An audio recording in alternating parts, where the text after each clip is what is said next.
the Factory and the Nightmare family, this feud, we touched briefly on the intro of the show, is quickly becoming, one of the top feuds in AEW. And it's nice to see Billy Gunn. Oh, I just noticed that he's using Billy Gunn because he used to just be using Billy, even though he is the Gun Club that, runs the Gun Club. So that's pretty cool on that. But this told a lot of story, man. I really liked everything in them before the match, after the match, everything all about it, man. I really, when this got announced late last night after the shenanigans on Dark, I was all for it, and it exceeded my expectations. First I want to mention, I think QT leading this Factory, I think maybe he needs to drop the bowling shirt and get a little something tougher, in my opinion. That's the only negative I'm going to say. I think QT is really reinventing himself in an home run way. Billy looked great. I mean, look at that guy. I mean, he's been around almost as long as Jericho, or if not longer, and he looks like $1 million, man. Props to him. And I love that the Gun Club got involved in this too, really establishing and setting up the feud for later on.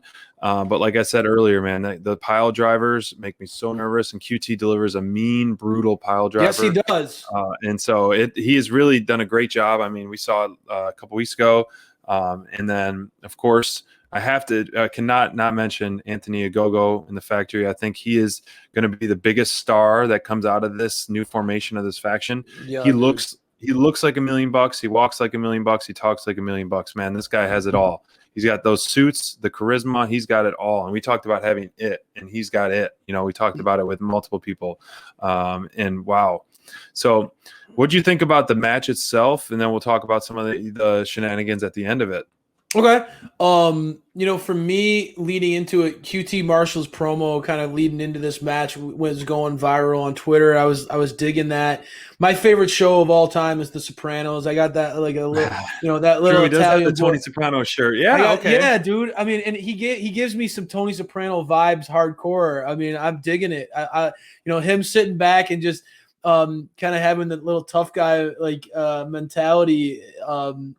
Even the look, dude, like the bowling shirts, you could dog on him all you want, but it doesn't matter. I mean, I don't know. I think that he's got a good thing going right now. And he's kind of got the mob behind him. You know what I mean? He's kind of got that mob boss. He kind of has a mob boss vibe to him. I mean, you got Anthony Ogogo, an Olympic boxer, as your enforcer. You got somebody like Nick Camarado who could take a chair over the face and not flinch. Oh my gosh. Aaron Solo, I mean, this dude, you and I have talked a lot about him and his performances on Dark and just sort of the athleticism. Yeah. He's obviously, to me, Aaron is the athletic one of the group that kind of has that all around performer vibe to him, whereas the rest of his crew is just pure muscle, just bad dudes, right? So I think that QT's got that. He's got a newfound confidence and a little more swagger behind him now that he's got the mob with him. And I dig that. I really dig that. I think that QT's killing it. As a guy who's always on social, on Twitter, I think QT Marshall is really leaning into this new opportunity. He's been like one of the more funny, entertaining follows on social media. I want to share your little clip of you making fun of him in his bowling shirt because he's gonna roast your ass on Twitter, man. He's gonna go all out. Bring it on. Now QT versus Billy Gunn here was an interesting matchup because, I mean, obviously, you look at these two. Billy, I mean, JR was still salivating over Mr. Ass tonight, just like talking about what a powerhouse he is. I mean, just a big boy. Billy Gunn's always kind of been a bigger dude, and you didn't realize it, I guess, earlier on in his career. But you really didn't. I mean, he was a man, a land of giants. He was never presented the same as, obviously in a world where you got to see Big Show and Kane and Undertaker and everything.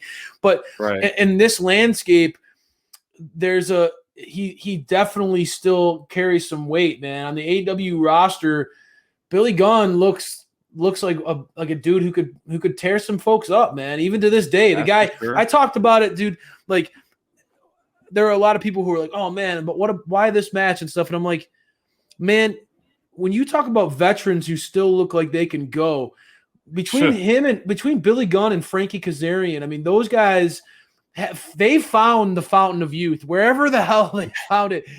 Lead me there. Maybe I can help regrow my hair. Right. I mean, these guys they've found the fountain of youth. They're getting older, and they look better and better. I mean, they just like they can go in the ring. This match, Billy Gunn was not struggling at all throughout this one as far as keeping up, setting the tone. I feel like he really was the one who was pushing the pace in this match with QT, throwing him around a lot, spilled outside the ring, was getting pretty physical at points.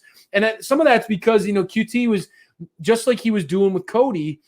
QT is finding that, his greatest asset is the mind games, taking those personal digs at Cody and talking about his kids being ringside to watch their dad get their ass kicked and stuff like that.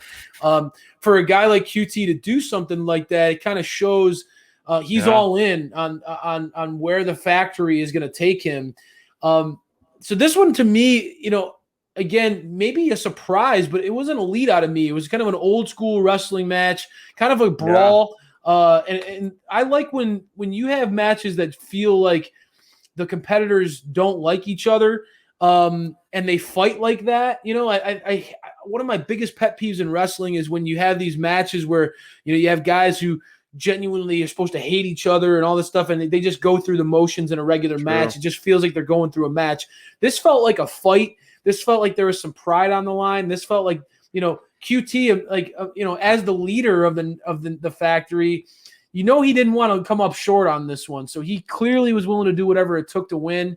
I dig it, man. I really like where they're going with this. And what I love most is it's giving people like Dustin Rhodes. It's giving people like Nick Comoroto, like Anthony Ogogo, opportunities to have stories that are compelling. And for a casual viewer, like, who might be watching Dynamite and is intrigued by what they're seeing, hopefully pulls them into a dark elevation or a dark. AEW's really got a lot of content out there right now, dude. And it's important that they do stuff like this, given how big the roster is, giving these characters stories and feuds that keep us coming back for more. It helps decipher them and makes them feel more important. I think that this was a home run, and I can't wait to see where it goes from here. Obviously, I think Nick Comoroto and Dustin Rhodes is in the cards down the road, and I know that one's going to have you geeked out because you're a Dustin Rhodes fan. Was on fire tonight. I love how he switches it up. He looked like Venom, like this, Marvel Comics superhero. Like, it was great, man. And Comoroto is just scariness after that chair shot. Man, we've been high on Comoroto. We see a star in him, and I think he's going to be developed. That would be a nice match, and I think Dustin would put him over because he's an absolute workhorse and a veteran and selfless guy, Dustin Rhodes, for sure.